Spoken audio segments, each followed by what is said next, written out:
É, isso aí. Vamos botar uma pimentinha. Vamos botar, o pessoal tá muito acomodado, o pessoal falando muito bonito. Vamos botar uma pimentinha no nosso próximo banner aqui. Tem uns que já vão começar a me xingar antes de entender, mas tudo bem. Tô acostumado já. Ainda bem que por isso que eu trouxe o Rogério aqui, que daí o Rogério não me xinga. Eu acho, né? Não sei. Na questão competitiva, né, desportivo, o catar gaúcho é ruim? Não é. A minha opinião é a seguinte, tá? Não é o catar gaúcho, porque não é uma questão só primeiro, não é questão de ser gaúcho, e acho que não tem necessariamente, sei lá, eu diria que até o brasileiro é pior, é tão ruim quanto, porque, enfim, acho que não tem muito, assim, na questão desportiva, a gente é ruim, ponto. O Brasil é ruim desportivamente. Eu acho que essa é a questão, assim, é uma questão sistêmica, né, uma questão muito ampla, que envolve vários fatores, e que acho que afeta o Brasil, né, o catar brasileiro não é bom, o catar brasileiro é um catar médio, para um pouco menos de médio a nível internacional, a nível mundial, e o catar gaúcho não consegue chegar lá, está um pouquinho abaixo, assim, dos melhores atletas do Brasil e tal, os melhores atletas do Rio Grande do Sul. Mas não é que as pessoas não tenham condições, não é que o karatê gaúcho não tenha condição, é que, sistemicamente, o Rio Grande do Sul não tem base, atletas, não tem estrutura para ter atletas. Eu estava pensando hoje sobre isso e eu estava pensando no Pierre. Né? O Pierre era o meu exemplo assim, do meu raciocínio. Né? O que precisa para ter um atleta de alto rendimento que vá se desenvolver e vá, sei lá, ganhar um campeonato brasileiro? Já seria um avanço, né? Embora o cara... Rogério, isso aí eu acho que vai ser no nosso próximo, vou só botar aqui para ti, acho que seria o nosso próximo passo, seria essa tua explanação. Vamos se ater assim, ó. O catar gaúcho é ruim? Não. Resposta, a minha opinião, o catar gaúcho não é ruim. Falta muita coisa para chegar naquela outra pergunta ali. Mas vamos nessa aqui, só para intrigar. Daqui a pouco o pessoal vai começar a me xingar aqui. Felipe, qual é a tua resposta para isso? Resposta curta e grossa, assim. A resposta curta e grossa é complicado, né, Zé? Mas eu acho que sim. Eu acho que sim. Acho que não. Eu acho que sim. Acho que é. Mas eu acho que a gente vai discutir os porquês disso na próxima pergunta. Isso. PR. Não. É ruim? É não. Não é não. Só tem poucos atletas de catar, mas não é ruim. Eu vou dar a minha resposta. O catar gaúcho é bom. Ele só tem um resultado ruim. Quando a gente fala em resultado, vou deixar claro. O resultado que eu me refiro é categoria sênior especial. O que significa o sênior especial, ou até júnior, sub e júnior? Precisa de performance, precisa de treinamento, horas de treinamento. Infelizmente, no Rio Grande do Sul, poucas pessoas que se dedicam a catar se dedicam tantas horas no treinamento para isso, tá? Ponto. Por que o catar do Rio Grande do Sul não é ruim? O catar do Rio Grande do Sul é muito bom. Por quê? Depois que a gente sai, ou antes das partes das idades de performance, a gente tem alguns resultados satisfatórios. Depois do sênior, nos master, tá aqui, ó. Pierre, Rogério, até eu mesmo, Felipe acho que competiu no sênior também, só que era sênior ou master que tu ganhou lá o brasileiro? Foi, Não, o brasileiro era. Não. O brasileiro foi novos. Sim, foi de Não, novos. não. Sim, novos, mas era. Sênior, Tu era sênior, novos, sênior né? de novo. Então o nosso kata, ele não é ruim. Ele tem condições de vencer em qualquer idade ou coisa assim. Porque se o nosso kata fosse ruim, Pierre, Rogério, eu mesmo, a gente não tem mais todo aquele vigor físico. Fora o Rogério, né? Que é. Rogério é poderoso, né? Mas tem a beleza, né? Não, daí a beleza do Pierre, né? Do Mas Catar, daí, assim, né? do Catar, isso. Mas então, o que acontece? Nós temos o nosso Piadinhas Catar, internas. o nosso Catar, ele tem uma qualidade. Ele tecnicamente ele é bem feito. A gente não é uma negação técnica. A gente tem um problema nas categorias onde exige performance. Nós não temos aquilo que a gente falou antes, atletas, né? A diferença do tradicional, nós somos bem tradicionais. O nosso problema é quando a gente precisa ser atleta para gerar aquela performance que os árbitros querem numa competição esportiva. Né? Mas quando a gente cai no Master, tanto é que a gente ganha, a gente fica nas primeiras posições. Mas é que aí que eu me refiro, né, Zé? Então, qual é o kata gaúcho em competição? Não, é que tá, o desportivo, se a gente está falando de atletas, então, aí que tá. Se a gente não consegue resultados na categoria que é de atletas, como tu mesmo falou, o kata é ruim. Quer dizer, ruim tá, ruim, né? Enfim, mas estou dizendo o que é ruim também, né?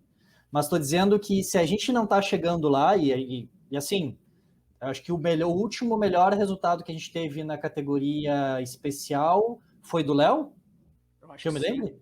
Acho que sim. E já faz um tempo, né? E ele ficou segundo no regional, foi para a final e, sei lá, foi 2 rodadas. Na final já tá. Não, na final acho que nem sei se foi primeira ou segunda rodada.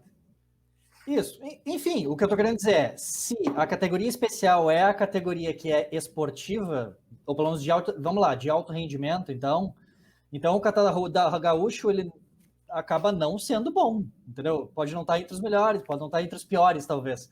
Porque daí também, entre os piores, tem um monte de gente, né? Mas, né, tipo, tem muita gente abaixo.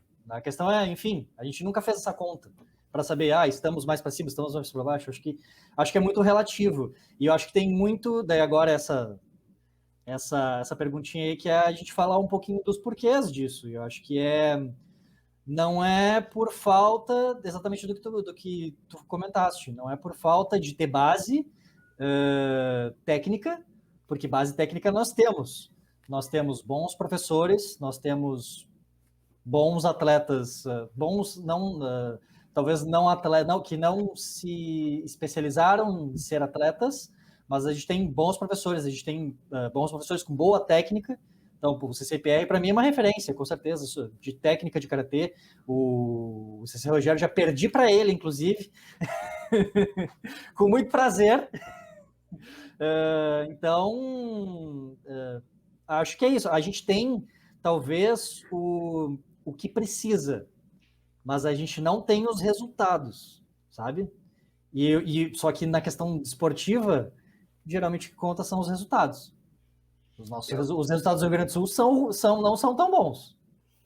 Porque tem pouca gente no kata. A Aí. ênfase aqui é a luta, né? Então tem pouca gente. Só responder ali o Jonas, ele perguntou, temos a Bíblia do estilo Shotokan do Nakayama, o livro melhor do Karatê. Pergunta se existe um livro guia do Kata Sansai. Jonas, não existe livro do Kata Sansai traduzido para o português. Existe um livro que foi criado pelo Kunihiko Tosa, que foi aluno direto do Shukumine, o nome dele, Shukumine é o nome do cara, do mestre que criou, de uma linhagem, ele estudou o Shotokan e um pouco de Shitoryu, assim conta a história, e criou o Gensei Ryu, que era uma escola só para militares no Japão. Tá? Então, a visão deles não era para competição. Depois, eles se despertaram e começaram a participar de competições. A mesma coisa da família do Ryu Heiryu. Né? O Heiryu é de Okinawa e depois ele foi crescendo, né, com essa intenção, porque daí todo mundo queria aparecer no ápice de uma competição, que é o que vai aparecer o karatê, não vai aparecer numa escola de religião, nem numa academia falando sobre história ou matemática, sim, vai ter que ser na parte desportiva, então todo mundo quer uma fatia desse bolo, tá? Não existe esse livro traduzido do Kata Sansai, tá? Existe só pelo que eu sei, tem vídeos, alguns vídeos ensinando de forma bem errada, do estilo o kata do estilo Genseryu, mas o que tem é livros escrito em japonês, tá? Então não tem ainda esse livro, né? Eu tenho falado direto com o professor responsável pelo estilo Genseryu, que é o Sensei Antônio Lima. Ele é do Pará, mas hoje ele está radicado em Goiás, dando aula lá.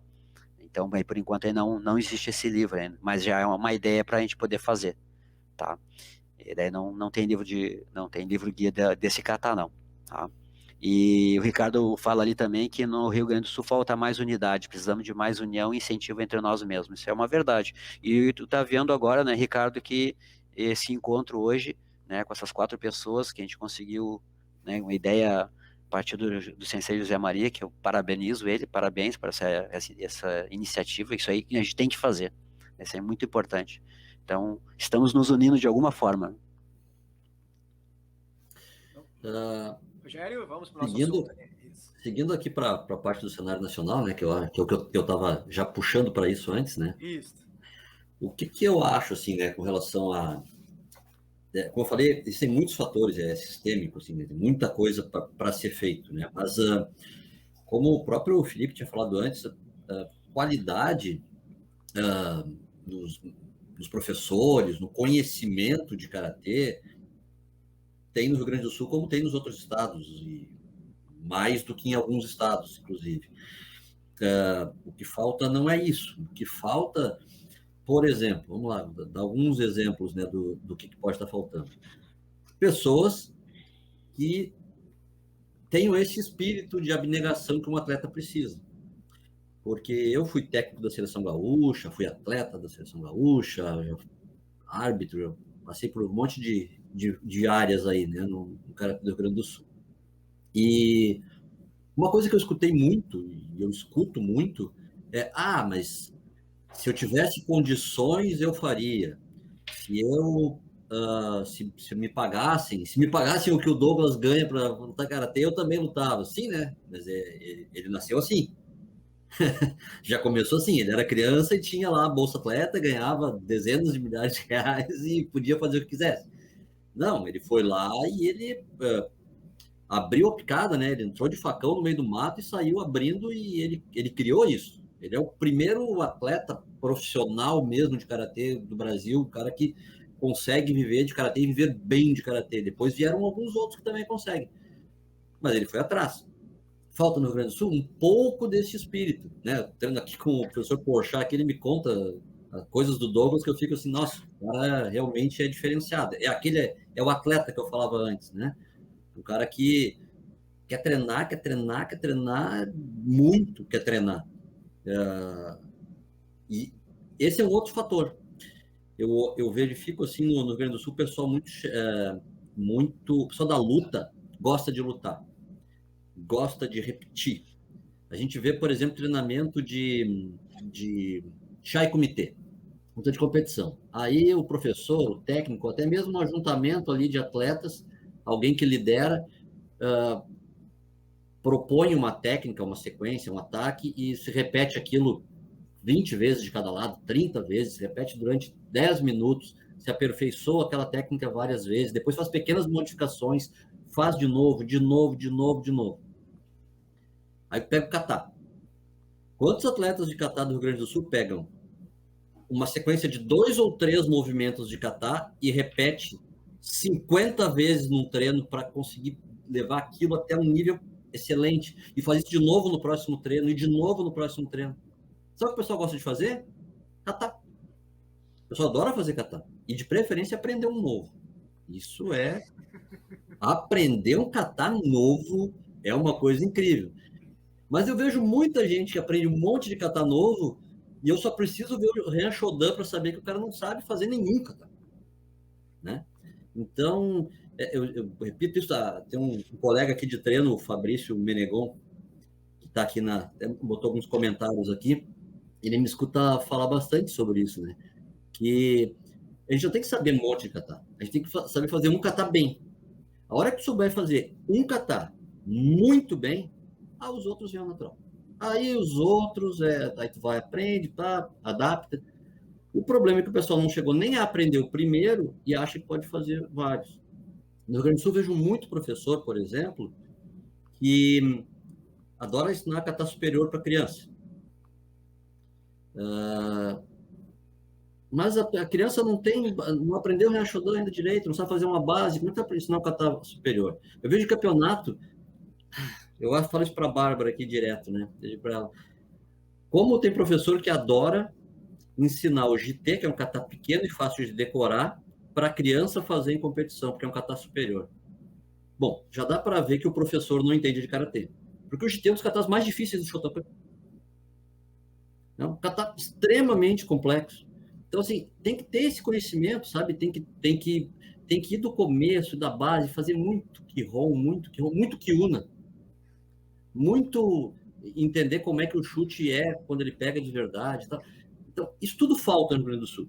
Eu vejo as pessoas treinando, mas não é do mesmo jeito que eu aprendi. Eu aprendi kata com o professor Brandolf primeiro, e depois desenvolvi muito meu kata com o professor Marcos Cruz dos Reis. Então, esses dois eu conheço. Os outros eu não sei dizer. Mas, assim, o Marcos Cruz, da maneira como ele me ensinou a fazer kata, cara, eu faço kata bem por causa dele. Porque ele fazia isso. Muita repetição, muita crítica, muito vai de novo, e de novo, e de novo, e de novo. Isso falta. As pessoas não querem, eles querem fazer kata. Treinar, Kihon, repetir fundamento. Não querem. Aí não vai desenvolver. Verdade. Responder rapidinho aqui acho que é o Marcelo, que Karatê Shotokan. Senseis, como os árbitros se preparam para avaliar katas de outros estilos?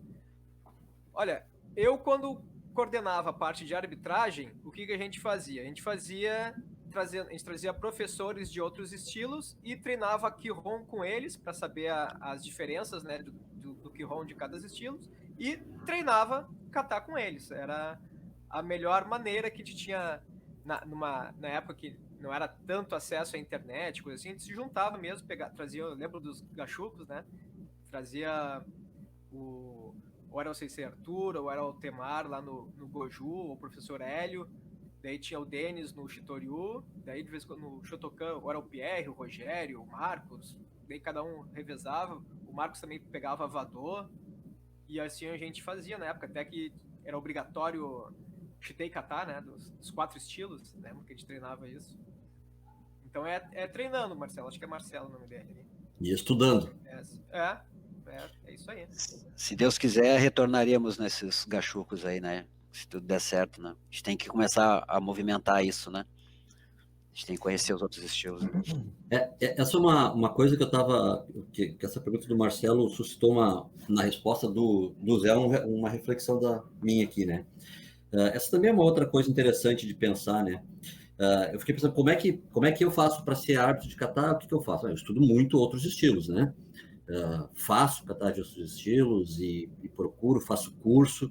Esse ano, mesmo com pandemia, mesmo sendo assim de forma virtual, mas eu já fiz 4 cursos de karatê, assim, organizados, curso mesmo, fora reuniões, fora o nosso grupo lá com o Conchá, do webinário, fora outras situações. Então, a gente está sempre treinando e sempre indo atrás.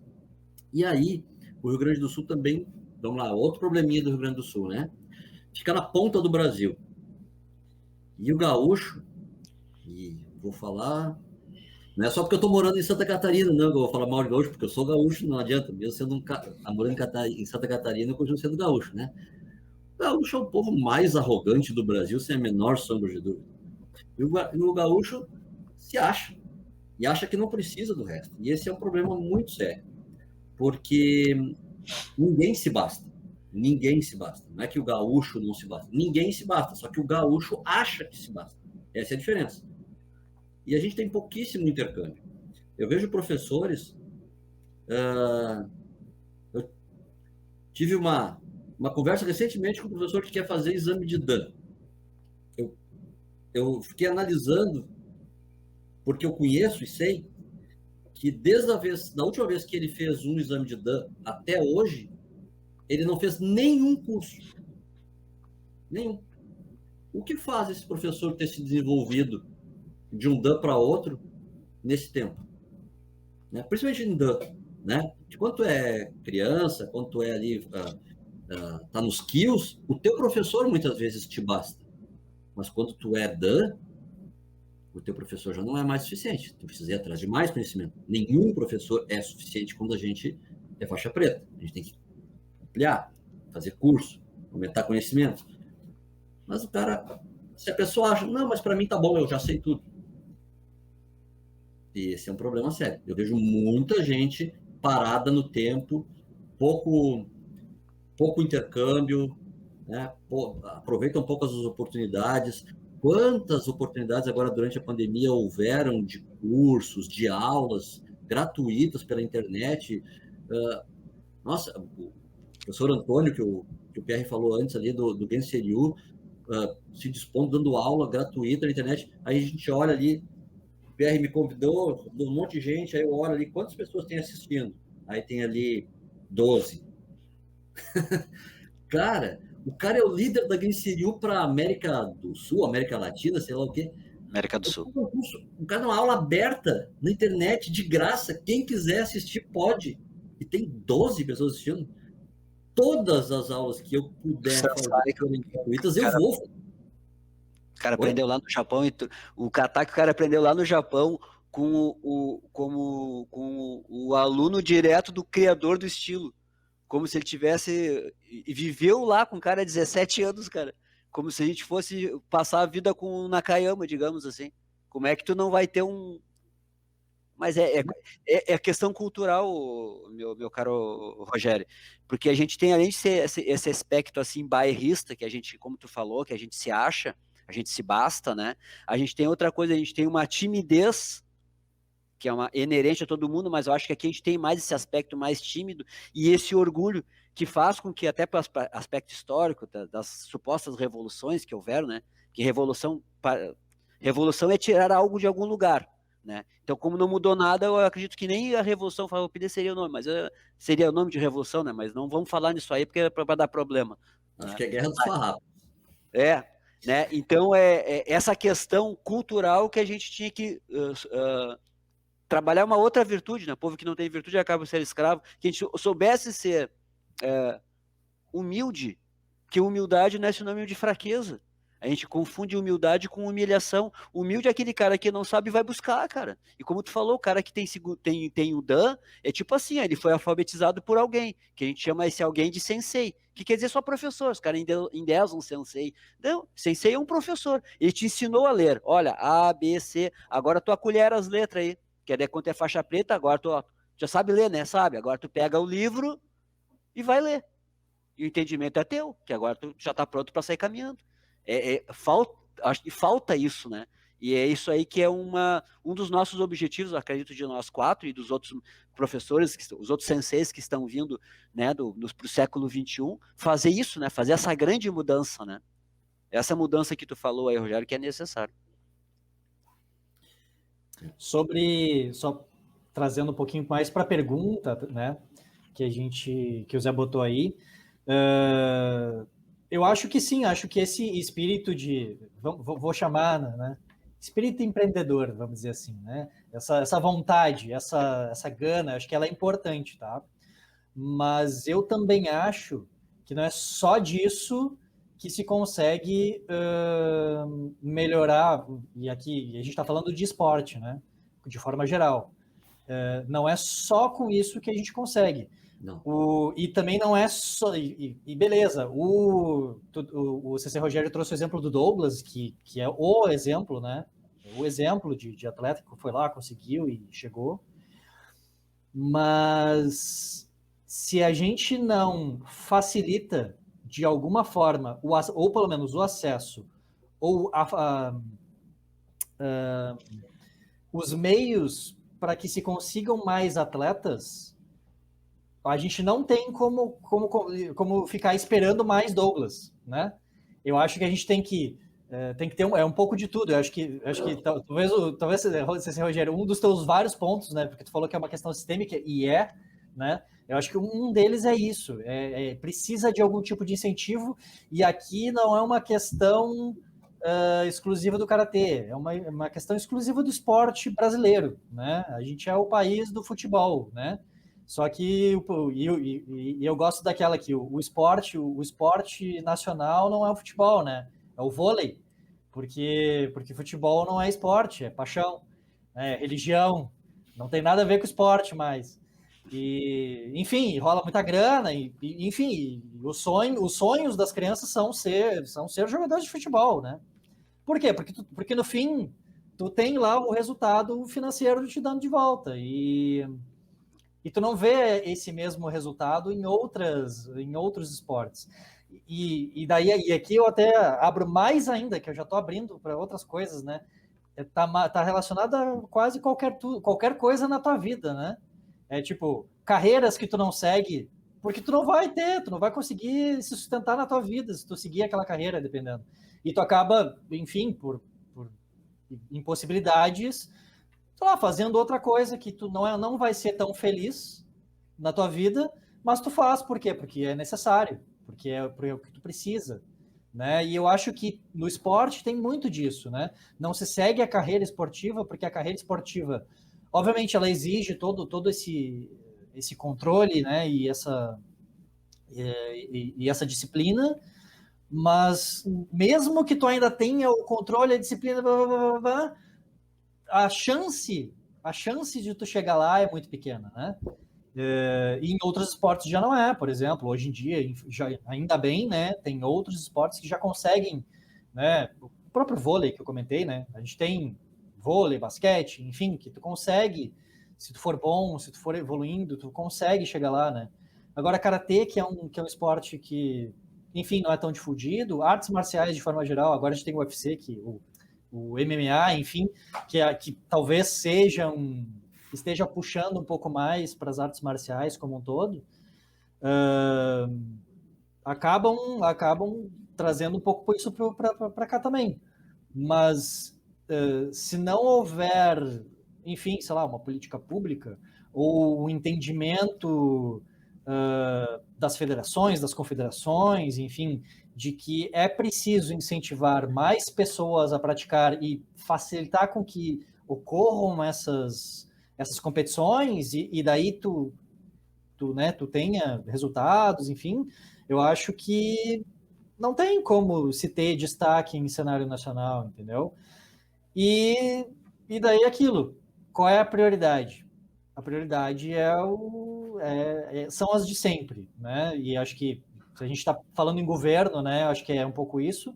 E a sociedade como um todo, geralmente as prioridades são essas: saúde, educação, segurança, e o esporte acaba ficando, né? Porque o esporte tem esse caráter mais cultural que o CCPR trouxe, e cultura é aquela coisa. Cultura não tem, é acessório, né?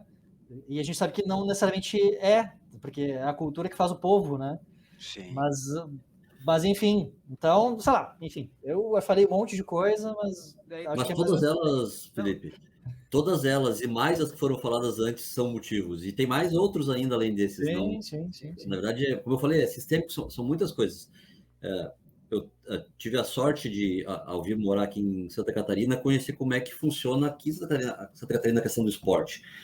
Santa Catarina é um estado muito diferente do Rio Grande do Sul nesse aspecto, muito diferente. Ainda é Brasil, então não nos iludamos que é diferente a nível europeu, não, é diferente a nível brasileiro, mas é muito diferente do Rio Grande do Sul. Aqui se investe muito em esporte. Os municípios, o estado investe muito em esporte, tem empresas que investem em esporte, então tem toda uma estrutura para e independe de cor partidária, nada, é uma questão cultural do estado. Então, Santa Catarina é um estado muito forte nos esportes em geral, não só no karatê, mas nos esportes em geral. Aí tu olha, qual esporte que Santa Catarina não é forte? Futebol. É verdade. Será que tem alguma correlação, né? Essa questão da monocultura do futebol que o Brasil tem? Aqui se investe muito em todos os esportes. E aí o futebol não é forte. E no Rio Grande do Sul tem Colorado e Grêmio e é só isso. O Rio Grande do Sul não é nem só futebol. Não, o Rio Grande do Sul é só Grêmio e Inter. É mais fechado ainda, né? Sim. Tudo é Grêmio e Inter, né? Então, isso é uma coisa que a gente tem que pensar como romper essas barreiras que o Felipe colocou aí, né? De falta de incentivo, falta de estrutura para o esporte, porque isso faz muita diferença. Santa Catarina é uma potência no karatê, a gente sabe, né? Que é uma potência no karatê. Mas como é que Santa Catarina é uma potência no karatê, sendo que não tem, tem uma pequena fração da quantidade de praticantes e de atletas que São Paulo, né? E consegue rivalizar com São Paulo a nível nacional, né? Porque a estrutura é muito grande. São Paulo tem... A gente sempre brinca que São Paulo, se tu fizer uma seleção, se a seleção puder botar 20 atletas por categoria, São Paulo vai com 20 atletas por categoria, e quando for assistir a categoria, tu sabe, quando pegar o cara de São Paulo é bom. Porque todos os caras de São Paulo que vão estar na seleção são bons, né? Tem os muito bons e tem os bons, né? Porque eles têm uma quantidade muito grande. Mas São Paulo não tem cara ruim? Nossa, vai ter 20 bons, mas tem 2.300 ruim, mas é que tem 2.300. Sim. Tem mais gente, Não, eu me lembro das estatísticas do Zé, né? Como é que é? Mil crianças para um faixa preta, né, Zé? Isso aí. 1.000 faixas brancas para sair um faixa preta. Isso aí. Até agora respondendo o Fabrício, que mandou ali. Sim, Fabrício, acho que as Olimpíadas podem trazer mais pessoas para o Karatê, mas eu acho que a gente não pode ficar dependendo só de Olimpíadas, né? Eu acho que a gente tem que ter um pouco mais, que nem o CC Rogério falou, tem que ter esse papel um pouco mais proativo, a gente tem que correr atrás, né? Eu acho que tem que ter um pouco disso também, assim. Porque é isso, não adianta chegarem as pessoas e a gente continuar com a mesma estrutura, com a mesma organização, com as mesmas possibilidades que existem hoje. A gente não vai evoluir muito mais do que está hoje, se não mudar justamente a estruturação de como é que funciona o Karatê Gaúcho, né, no caso. Falando especificamente, porque a gente está falando aqui do Karatê Gaúcho, né, ainda. Então a gente precisa reestruturar, repensar, enfim, formas de se conseguir ir adiante e propiciar para que a gente tenha, sei lá, as 2.000 crianças, 2.000, 3.000 atletas e tal, e consiga tirar os 20 que a gente vai mandar para São Paulo lá para rivalizar. Projetos, né? São importantes, né? Atitudes voluntárias também são importantes. Quanto mais pretos tu tiver, tu vai ter mais professores ou instrutores reproduzindo isso, né? Se multiplicando, né? Então isso é necessário, né?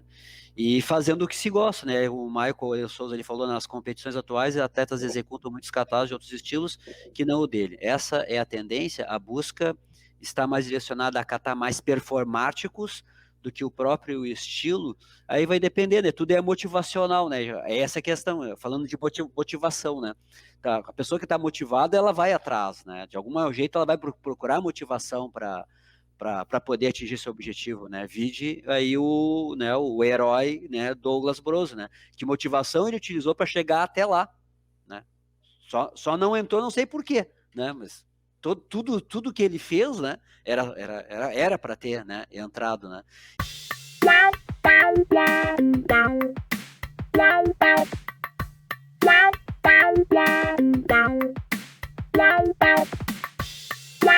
Bye.